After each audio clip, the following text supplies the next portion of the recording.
최근 일본에서 범죄 아르바이트가 전국에서 성행하고 있어서 큰 충격을 주고 있습니다. 지역 경찰과 경시청이 총출동해서 수십 건의 사건을 조사하고 있는데 그 내막이 더 큰 충격입니다. 너무나 많은 수천 명의 일본 청소년과 청년이 관여되어 있기 때문입니다. 일본 전역에서 발생하고 있는 범죄 사건의 배경에 범죄 아르바이트 조직이 확인되고 있습니다. 대부분 누군가 총책임자가 되어서 지시를 하면 실행 아르바이트생을 모집해서 많은 젊은이들이 범행에 나선다는 시스템입니다. SNS에서 큰돈 버는 범죄 아르바이트를 구인구직해서 조직이 임시로 즉시 급조되고 있습니다. 숨을 암을 사용해서 만든 야미바이트는 범죄를 저지르는 알바를 말하는 것입니다. 지난 12월 5일 도쿄에서 일어난 강도 치상 사건으로 체포된 범인은 범죄 바이트 모집을 보고 시키는 대로 했다고 진술했습니다. 지난 21일에도 몇 명을 추가로 체포했지만 당시 7명의 젊은이들은 서로 모르는 사이였다고 밝혀진 것입니다. 이외에도 최근에 체포된 여러 사건의 범인들도 모두 서로 모른다, SNS를 통해 처음 만났다 라고 진술하고 있습니다. 실제 이들은 대부분 거주 지역이 도쿄, 삿포로시, 아이치현 등 모두 제각각 다른 곳이었습니다. 지난달 16일 도쿄 시부야에서 발생한 귀금속점 도난 사건에서도 19세 남성 3명 모두 인스타그램으로 모집 공고를 보고 만났다고 진술했습니다. 특히 이들은 일당 100만엔, 약 950만원이라는 아르바이트 글을 보고 모였고 총책 리더로부터 강도를 의미하는 두들겨 패는 일이라는 설명까지 들은 것으로 확인되었습니다. 그동안 이런 범죄 아르바이트는 주로 보이스피싱 범죄와 관련된 것들이었습니다. 지난해부터 보이스피싱의 현금 수령 역할을 하는 아르바이트가 SNS에서 모집되기도 했습니다. 그동안 일본 경찰은 보이스피싱 현금 수령 아르바이트를 모집하는 SNS에는 경고문을 보냈습니다. 계좌를 팔거나 현금 수령 등의 범죄에 가담했을 경우 10년 이하의 징역이다. 한번 개인정보를 넘겨주면 범죄 조직에 평생 남는다. 앞으로 계좌를 신규로 만들 수도 없게 된다. 그래도 괜찮나? 라는 내용입니다. 그런데 지난해 연말부터 갑자기 아르바이트 젊은이들이 현금 수령보다 더 충격적인 범죄에 동원되었다는 사실이 확인되기 시작했습니다. 10대와 20대 남녀 5명이 민가에 침입해서 금고를 훔쳐서 달아나다가 대형 트럭과 추돌하는 사고를 당하면서 알려진 것입니다. 당시 경찰 조사에 의하면 5명이 모두 SNS로 모인 아르바이트생들이었기 때문입니다. 이후 20대 무리의 강도나 절도범을 추적하면서 체포하면 이렇게 서로 잘 모른다, 아르바이트 모집을 보고 처음 만났다 라고 밝힌 것입니다. 최근에는 전국 각지에서 여러 사건들이 동시다발적으로 일어나면서 각 지역 경찰이 수사를 강화하고 있습니다. 최근에만 전국에서 아르바이트 조직이 일으킨 것으로 의심되는 사건이 30여 건 넘게 발생한 상황입니다. 경찰에 의하면 총책 리더가 SNS로 실행 알바생을 대거 모집하면서 소규모 조직들이 우후죽순으로 결성되고 있다고 합니다. 경찰의 조사에 의하면 전국의 방범 카메라 영상에 실행 멤버들이 뒤죽박죽 섞여 있는 것으로 알려졌습니다. 일부 얼굴이 중복되어 찍힌 젊은이는 총책 리더의 지시에 따라 다른 도시들로 이동해서 가담한 것으로 보고 있습니다. 현재까지 체포된 사람의 핸드폰을 분석한 결과 총책 리더의 별명은 루피이고 텔레그램을 통해 범행의 일시와 장소, 수법이 구체적으로 지시되고 있다고 합니다. 실행력의 대부분은 20대 젊은이들로 트위터나 인스타그램으로 고액보수, 당일 입금을 보고 아르바이트에 응했습니다.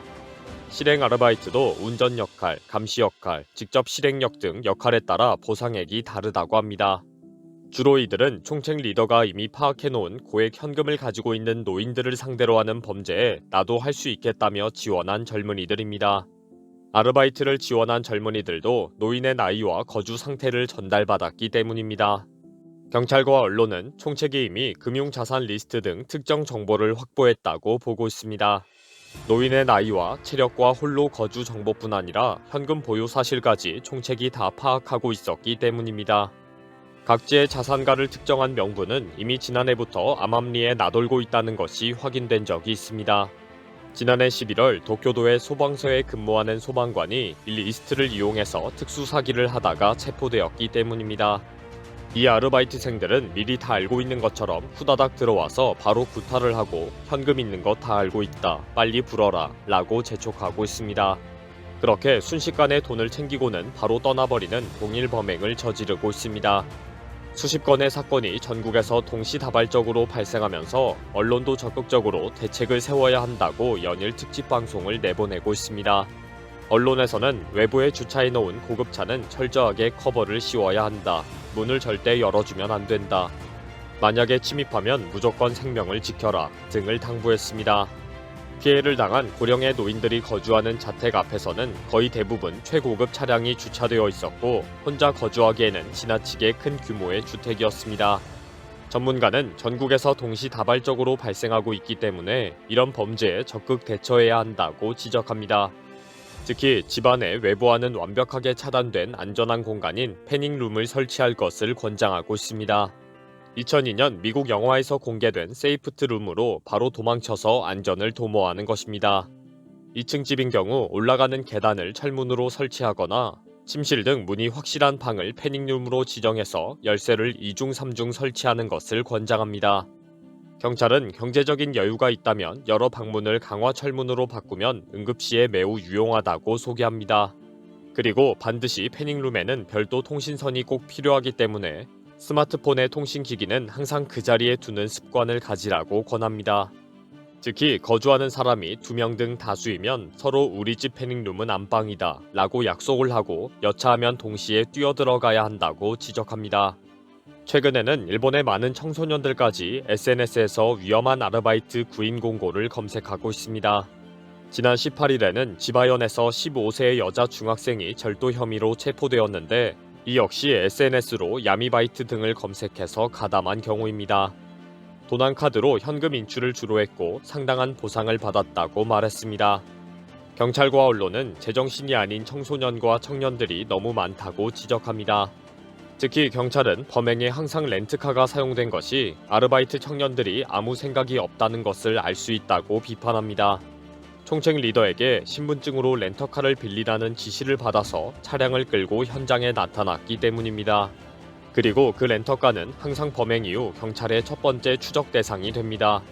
경찰은 리더가 아르바이트 청년은 언제든지 버려도 된다고 판단하고 있다고 지적합니다.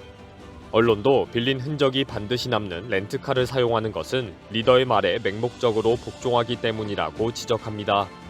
특히 체포된 범인의 스마트폰에서 다음 일정 리스트가 정리가 되어 있었습니다.